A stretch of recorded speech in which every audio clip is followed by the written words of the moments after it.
안녕하세요. 2020년 지역사회 혁신계획 지원사업 에코쉐어링 파트 2 에너지 편입니다. 이번 강의를 맡게 된 국민대학교 학술동아리 숲회의 이도경입니다. 여러분, 에너지에 대해 많이 들어보셨나요? 학교를 가거나 음식을 만들거나 난방을 할 때도 에너지가 필요합니다. 그렇다면 과연 에너지란 무엇일까요? 에너지의 사전적 정의는 인간이 활동하는 근원이 되는 힘, 일을 할 수 있는 능력이라고 합니다. 우리가 행동을 하거나 기계를 움직이는 등 일을 할 때는 이렇게 에너지가 꼭 필요합니다. 에너지는 우리 주변에서 전기 에너지, 운동 에너지, 위치 에너지, 열 에너지, 빛 에너지 등 다양한 형태로 존재합니다. 우리는 이런 에너지들을 우리가 필요한 에너지 형태로 바꿔 사용합니다. 우리가 에너지를 사용한다 라는 것은 우리에게 필요한 에너지로 바꾼다는 것과 같다고 할 수 있습니다. 텔레비전의 전기 에너지는 빛 에너지와 소리 에너지로, 전구의 전기 에너지는 빛 에너지와 열 에너지로 바꿔 사용하는 것처럼 우리는 전기 에너지를 필요한 형태의 에너지로 바꿔 사용하고 있습니다. 이처럼 에너지는 한 형태에서 다른 형태로 바뀔 수 있는데요. 바뀌는 과정에서 에너지가 감소하거나 없어지는 것은 아닙니다. 한 종류의 에너지가 감소하면 감소한 만큼 다른 종류의 에너지가 생성되기 때문입니다. 우리가 컴퓨터를 사용할 때 전기 에너지를 사용하면 전기 에너지를 사용한 만큼 빛 에너지, 소리 에너지, 열 에너지를 얻을 수 있게 됩니다. 이처럼 에너지가 다른 형태의 에너지로 전환되더라도 그 총량은 일정하게 유지되는 것을 에너지 보존 법칙이라고 합니다. 그렇다면 에너지의 양은 항상 일정하게 유지된다고 할 수 있는데 우리는 왜 에너지 부족 문제를 겪고 있을까요? 그 이유는 바로 에너지의 방향성에 있습니다. 예를 들어 뜨거운 커피를 방에 놔두면 커피가 식을 순 있지만 식은 커피가 다시 뜨거워지진 않습니다. 이처럼 에너지는 방향성을 갖고 있어 우리에게 필요한 형태의 에너지가 부족할 수 있습니다. 따라서 지구상에 존재하는 에너지의 총량이 일정하더라도 우리에게 필요한 에너지가 부족한 현상이 나타나는 것입니다. 이 외에 또 어떤 이유로 에너지를 절약해야 할까요? 지구에는 화석연료와 같이 에너지원으로 사용할 수 있는 자원의 양이 한정되어 있어 언젠가는 고갈될 것입니다. 우리가 에너지를 절약하지 않고 낭비한다면 미래에는 우리가 쓸 수 있는 에너지 자원이 없어 에너지를 사용할 수 없게 될 것입니다. 이렇게 에너지가 고갈되는 시대가 온다면 우리는 지금처럼 가전제품을 사용하거나 차를 운전하는 등 일상생활을 할 수 없게 될 것입니다. 또한 우리나라의 경우 현재 사용되는 에너지의 대부분이 수입에 의존하고 있습니다. 지금은 비용을 지불하며 언제든지 에너지를 사용할 수 있지만 나중에는 사용할 수 있는 에너지가 고갈되어 다른 나라로부터 비싼 비용을 지불하고 수입해야 하는 상황이 올 수 있습니다. 또한 이런 에너지를 얻기 위해 여러 발전 시설을 만들고 운영하면서 이산화탄소, 메탄과 같은 온실가스가 발생하며 다른 종류의 에너지가 열 에너지로 변화하여 발생된 지구온난화가 환경을 파괴하게 될 것입니다. 지구온난화는 지구의 온도를 높여 환경의 변화를 일으키는 것을 의미하는데 생태계의 혼란을 일으키며 야생동물의 개체수 감소는 물론 멸종을 가져올 수 있습니다. 혹시 창문을 열어둔 채 에어컨을 켜고 밝은 낮인데도 전등을 환하게 켜거나 사용하지 않는 컴퓨터와 노트북의 전원을 켜두고 있진 않나요? 일상생활에서도 에너지를 절약할 수 있는 방법이 많이 있는데요. 2009년 미국의 타임지는 신년호에서 에너지 절약을 제5의 에너지로 규정했습니다. 타임지에서는 왜 에너지 절약을 제5의 에너지로 규정했을까요? 에너지를 절약하는 것만으로도 한정된 에너지 자원의 수명을 연장시킬 수 있다는 뜻으로 세계의 모든 사람들이 에너지 절약에 동참하기를 호소하기 위해서 이 표현을 사용했다고 합니다. 실제로 미래 세대를 걱정하며 에너지 문제를 고민하던 서울 성대골 마을 사람들은 자발적으로 에너지 절약이 에너지 생산이다 라는 뜻을 갖고 절전소 운동을 진행했다고 합니다. 마을 사람들은 각 가정마다 매달 사용한 전력량을 그래프로 그린 뒤 게시판에 붙여 서로 얼마나 에너지를 절약했는지 경쟁했다고 하는데요.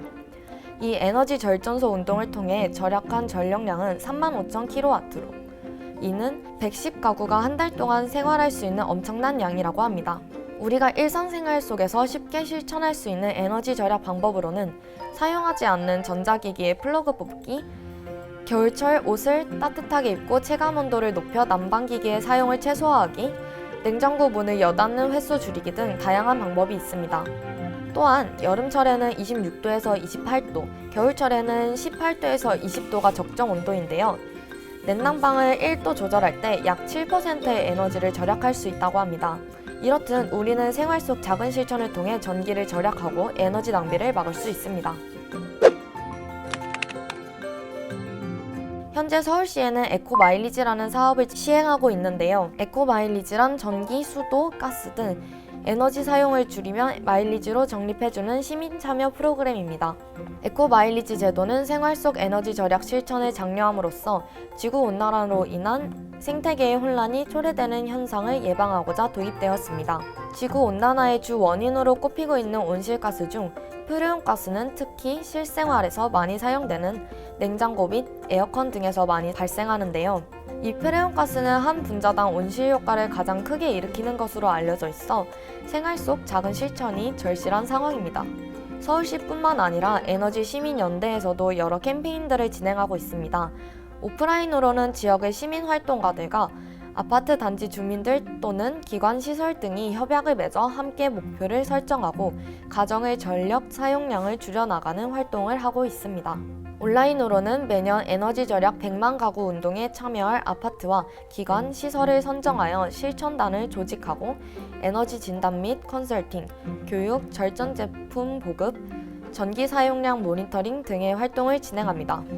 온라인 에너지 절약 100만 가구 운동은 홈페이지에 초록 에너지 가계부를 이용해 회원이 가계부와 에너지 절약 후기 등을 작성하면 에너지 절약 포인트를 지급받고 모아진 포인트로 에너지 절약 제품을 신청할 수 있도록 한 사업입니다.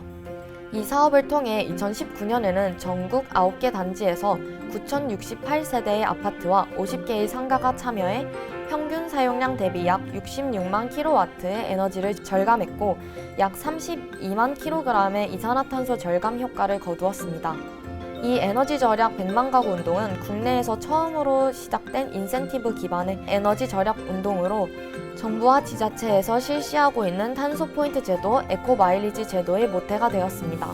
이처럼 각 개인들이 실천하는 에너지 절약도 있지만 마을 전체가 에너지를 위해 노력하는 모습도 찾아볼 수 있는데요. 바로 에너지 자립마을입니다. 에너지 자립마을은 외부에서 에너지를 공급받지 않고 마을에서 필요한 에너지를 마을 안에서 자체적으로 생산할 수 있는 마을을 의미합니다. 대표적으로 전남 진도군에 위치하고 있는 우리나라의 최초의 에너지 자립섬인 가사도가 있습니다. 가사도는 어떻게 에너지 자립마을이 될 수 있었던 걸까요? 가사도가 에너지 자립섬이 되기 전에는 섬 안에 있는 디젤 발전기에서 전기를 공급받아 왔다고 합니다. 늘 전기가 부족했기 때문에 한여름에도 에어컨을 맘대로 켜지 못하고 이로 인해 관광객들의 발길이 끊겼다고 하는데요. 심지어 전자기기를 사용할 때도 주민들의 눈치를 봐야 했다고 합니다. 하지만 태양광, 풍력과 같은 재생에너지와 배터리 등을 이용해 필요한 에너지를 자급자족한 후부터는 주민들의 생활이 많이 달라졌다고 합니다. 이로 인해 주민들의 삶이 개선되었을 뿐만 아니라 경제적인 이득까지 얻게 되었다고 하는데요. 전기가 부족해서 놓지 못했던 냉장고를 설치하고 비닐하우스에도 마음껏 불을 밝힐 수 있다고 합니다.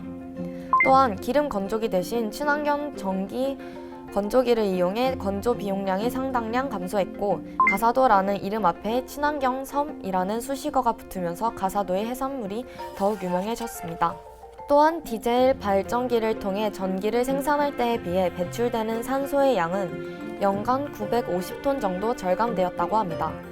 해외에서도 에너지 자립 마을이 있는데요. 바로 독일 프라이부르크입니다. 프라이부르크는 독일 남서부 지역에 위치한 인구 20만 명의 작은 도시로 환경수도, 에너지 절약형 도시라고 불리는데요. 2차 세계대전 당시 영국 공군에 의해 도시의 대부분이 파괴되었으나 1970년 도시 재건으로 시민들의 자발적인 환경운동에 힘입어 환경을 고려한 도시로 재건되었습니다. 프라이부르크는 자전거 우선 정책, 태양열 주택 장려, 충분한 녹지 조성 등 다양한 정책을 기반으로 에너지 자립마을을 조성했습니다. 프라이부르크가 위와 같은 에너지 자립마을로 성장하기 위해선 환경을 생각하는 주민들의 높은 시민의식이 뒷받침되었기 때문이라고 할 수 있습니다. 이처럼 우리도 항상 환경에 대해 생각하고 주변 사람들에게 환경의 중요성을 알려 환경인식을 개선한다면 훌륭한 에너지 자립마을을 만들 수 있을 것 같습니다. 우리나라에서는 에너지 절감 정책, 에너지 효율 향상과 고효율 제품 보급 확대, 대기 전력 저감 프로그램 등 다양한 에너지 관련 정책을 펼치고 있습니다. 또한 국제적으로 여러 나라들과 에너지 환경에 관련한 협약을 맺음으로써 에너지를 절약하고 환경을 보호하고 있습니다. 대표적인 협약으로는 기후변화협약, 교토의정서, 파리기후협약이 있습니다. 먼저 기후변화협약은 1992년 채택된 국제환경조약으로 정식 명칭은 기후변화에 관한 UN 기본협약입니다. 리우 회의에서 채택되어 1994년 3월 21일에 발효되었으며 현재 197개의 국가가 가입되어 있습니다. 기후변화협약은 지구 평균 기온 상승과 그에 따른 기후변화를 제한하고 이로 인한 영향을 대처하기 위한 협약입니다. 이 협약은 기후 시스템이 위험에 처하지 않는 수준까지 온실가스의 농도를 안정화시키는 것을 목표로 합니다.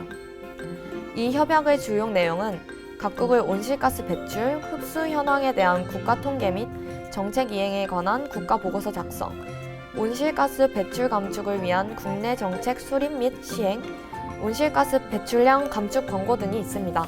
교토의정서는 1997년 12월 11일에 일본 교토에서 채택된 협약으로 현재 192개 국가가 가입되어 있으며 기후변화 협약과 연관되어 있습니다.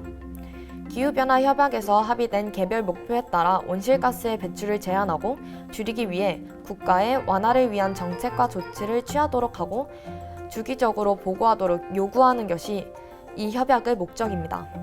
마지막으로 파리 기후협약은 2016년 11월 4일에 발효된 협약입니다.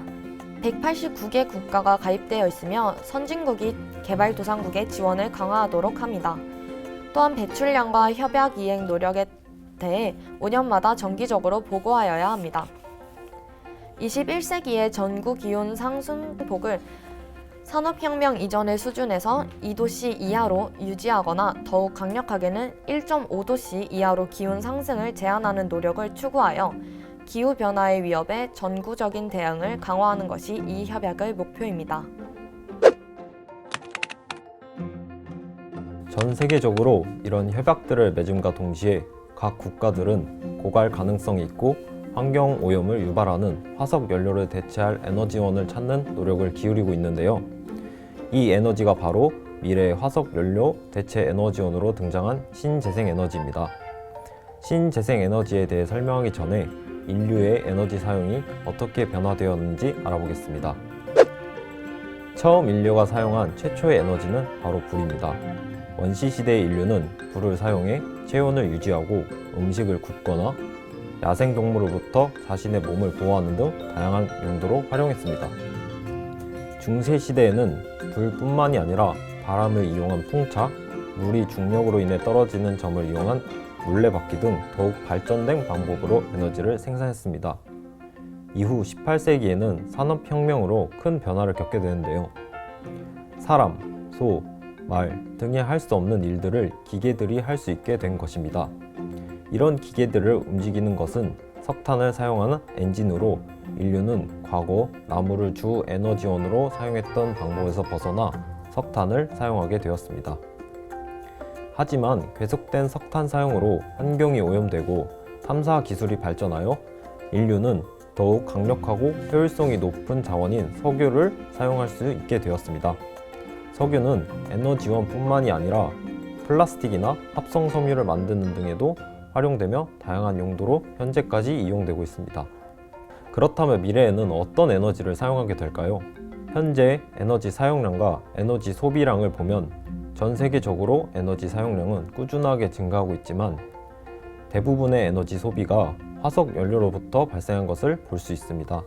이렇게 화석 연료를 계속 사용하게 된다면 온실가스를 배출하게 되어 지구 온난화를 유발하고 수질, 토양, 대기 오염 등의 환경 오염을 발생시켜 우리 삶의 질이 저하됩니다. 또한 야생동물의 서식처를 파괴하여 생태계를 교란시킬 문제가 있습니다. 화석연료는 지구에 매장되어 있는 양이 한정되어 있기 때문에 고갈의 우려가 있고 우리나라의 경우 기존 자원이 부족하여 외부에서 에너지를 대부분 수입하고 있어 경제적인 부분에서도 문제가 될 수 있습니다. 이를 해결하기 위해 등장한 것이 바로 신재생 에너지인데요. 신재생 에너지란 기존의 화석 연료를 변환하여 사용하거나 재생 가능한 에너지원을 변환하여 사용하는 에너지를 말합니다. 신재생 에너지는 신에너지와 재생에너지 두 가지로 구분되는데요. 신에너지는 기존 화석 연료를 변환하여 사용하거나 산소, 수소 간의 화학 반응을 통해 전기 또는 열 같은 에너지를 생산하는 에너지를 말합니다. 대표적으로 연소 없이 수소, 산소 간의 화학 반응을 이용한 연료전지, 수소를 연소시키거나 연료전지화해 전기 에너지를 생산하는 수소에너지, 석탄을 액체나 가스화 형태로 하여 이용하는 석탄 가스화 액화 등이 있습니다.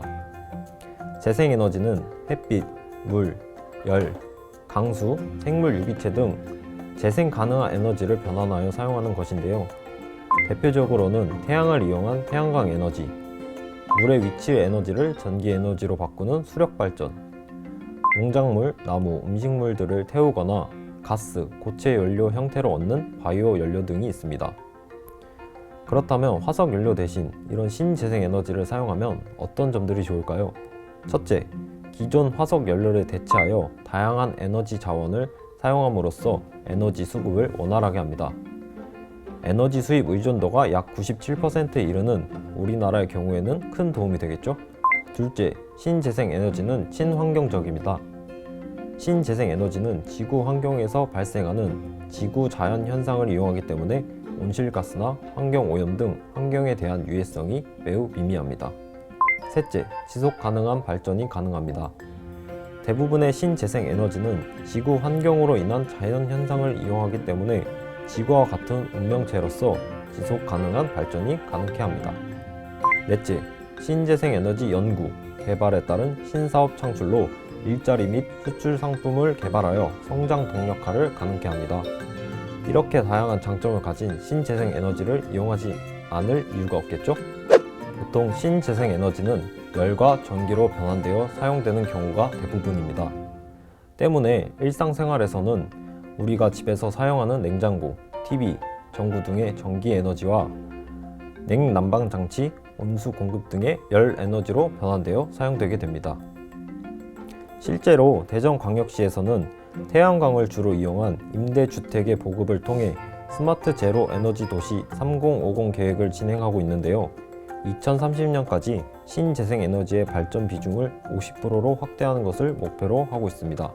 하지만 이렇게 설명을 들어도 우리가 일상생활에서 사용하는 전기가 신재생 에너지로부터 오는 것인지 알 수 없고 직접 경험해 보지 않으면 생생하게 알 수 없는데요. 그래서 신재생 에너지 테마파크를 소개해 드리려고 합니다. 신재생 에너지 테마파크는 전라북도 부안과 대구 두 군데에 조성되어 있는데요. 이곳에 방문하면 신재생 에너지의 원리, 그리고 이와 관련된 게임, 4D 영상과 같은 체험을 해볼 수 있고 전시관도 마련되어 있어서 볼거리가 아주 많습니다. 또 신재생 에너지에 대한 이해도를 높일 수 있어서 나이에 상관없이 방문하면 유익한 장소입니다. 재미있는 체험들과 함께 에너지를 절약하는 것에 대한 경각심을 깨달을 수 있는 경험이 될 수 있으니 궁금하신 분들은 한번 방문하시는 것을 추천합니다. 하지만 이런 과학기술의 혜택을 받지 못하는 사람들도 있습니다. 에너지는 모든 나라에서 모두가 똑같은 양을 사용하는 것은 아닙니다. 각국의 상황에 따라 에너지의 빈부가 존재하는데요. 이처럼 신재생 에너지와 같은 신기술들과 과학기술의 혜택을 받지 못한 소외된 사람들에게도 화석 연료를 사용하지 않고 삶의 질을 개선할 수 있는 기술이 있습니다. 바로 적정기술인데요.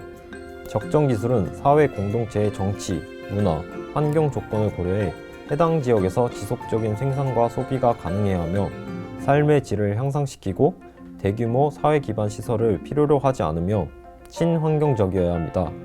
좀 더 쉬운 이해를 위해 적정기술 제품 두 가지를 소개해 드리겠습니다. 먼저 라이프 스트로우입니다. 라이프 스트로우는 수자원이 오염되어 있는 개발도상국가 제3국에 살고 있는 사람들, 그곳을 여행하는 여행자, 구호 활동 요원, 선교사 등에게 먹을 수 있는 식수 공급을 위해 만들어진 휴대용 정수 빨대입니다. 라이프 스트로우는 한 사람이 1년간 먹기 충분한 용량인 700리터의 물을 정수할 수 있으며 99%의 수인성 박테리아와 98.5%의 바이러스를 제거할 수 있습니다. 15 마이크론 이상의 작은 입자도 걸러낼 수 있는 이 휴대용 정수 빨대는 어떤 정기적 장치도 필요하지 않으며 기타 교체품도 필요로 하지 않습니다. 다음은 페트병 전구입니다. 페트병 전구는 전력 수급이 안정적이지 못한 지역의 문제를 해결하기 위한 적정 기술입니다.